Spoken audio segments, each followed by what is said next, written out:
I'm saying நாய் கடிக்கிறது வந்து கரெக்டான விஷயம் கிடையாது. Correct, rabies if it's spreading it is very very bad. It is not good for health at all. But அதுக்கு fear mongering பண்றதுக்கு பதிலாக என்ன சொல்யூஷன் கொடுக்கலாம் அப்படிங்கிறத we have to educate them. நம்ம ஒருத்தன் வந்து தப்பா நடந்துக்கிறான்றனால we are not asking anybody to go and kill ஹிம்ல. அதை வந்து we shouldn't do the same mistakes to animals also is what I'm saying. ஒரு சின்ன இடத்துல ஒரு நாய் கடிக்குது அப்படின்னா ப்ளீஸ் நீங்க நியூஸா சொல்லும் போதே spread it along with a solution for it. இது வேக்சினேட் பண்ணி ஸ்டெரிலைஸ் பண்ணோம்னா இந்த மாதிரிலாம் ப்ராப்ளம் வராது அப்படின்னு நீங்க சொல்லுங்க. இல்ல இது வந்து நாயை கம்ப்ளீட்டா ரிமூவ் பண்ணணும் அப்படிங்கிறது சொல்யூஷன் கிடையாது. அவ்வளவுதான்.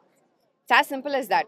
சென்னையில போன வருஷத்தை விட 2000 பேருக்கு எக்ஸ்ட்ரா நாய் கிடைச்சிருக்கு. போன வருஷம் 17,000 பேர், இந்த வருஷம் 18,000 சென்னையில மட்டும் அரௌண்டா நாய்க்கடியால பாதிக்கப்பட்டிருக்காங்க. டெய்லியும் ஜிஹெச்ல சாதாரண மக்கள், நடுத்தரம் அது கீழே இருக்கக்கூடிய மக்கள்லாம் அதிகமா நாய்க்கடியால பாதிக்கப்பட்டு ஊசி செலுத்திட்டு இருக்காங்க. சோ பாதிக்கப்பட்டவர்களுக்கான உங்களுடைய கருணை எங்க போயிருக்குங்கிறது அவர்கள் தரப்பிலிருந்து கேட்கிற கேள்வியா இருக்கு.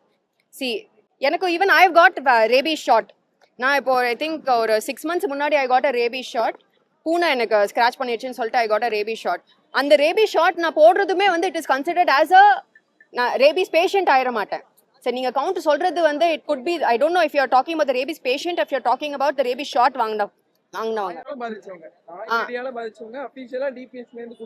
கரெக்ட். நம்ம ரேபீஸ் ஷாட் போடுறவங்க எல்லாருமே வந்து ரேபீஸ் இருக்குன்றது அர்த்தமும் கிடையாது.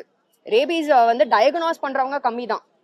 சோ அதனால நான் என்ன சொல்றேன்னா, கவர்மெண்ட் என்ன நடவடிக்கை நினைக்கிறீங்க? அரசாங்கம் மேல நடவடிக்கை எடுங்க. நீங்க மட்டும் போராடிட்டு இருக்கீங்க, அரசாங்கம் மேல நடவடிக்கை எடுங்க. தெருநாய்களோட எண்ணிக்கை அதிகமாகிட்டு இருக்கு. என்ன பண்ணலாம்? கவர்மெண்ட் எந்த மாதிரி நடவடிக்கை எடுக்கணும்? மாநகராட்சி நடச்சது இப்போ எல்லாத்துக்கும் வந்து ஷெல்டர் உடனே ஆர்கனைஸ் பண்ணிட்டு நீங்க எல்லா டாகையும் வந்து பிடிச்சி உள்ள போடணும்னு சொல்றாங்கல்ல.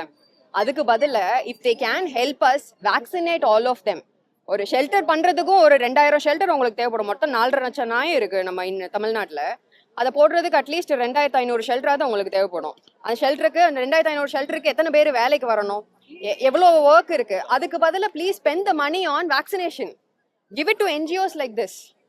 You can actually, they themselves don't need money because they have a lot of volunteers who are involved in that itself. So அதனால let them do their job is what I'm saying. இப்போ government involve ஆச்சுன்னா நம்ம ஃபாஸ்டா அந்த வேலையெல்லாம் முடிக்கலாம். ஒரு rabies வேக்சினுக்கு வந்து ஒரு நாய்க்கு போடுறதுக்காக 9,000 ரூபாய் செலவு பண்ண வேண்டியது இருக்கு. கரெக்ட். சோ இது மக்களையும் பாதுகாத்துக்கிட்டு நாயும் பாதுகாக்கிறது சிரமம் தானே. அதை எப்படி அவங்க? அதனால தானே ஓட் போடுறோம். they have to do that. No, அதனால தானே நம்ம சூஸ் பண்ணி ஓட் போடுறோம் அவங்களுக்கு.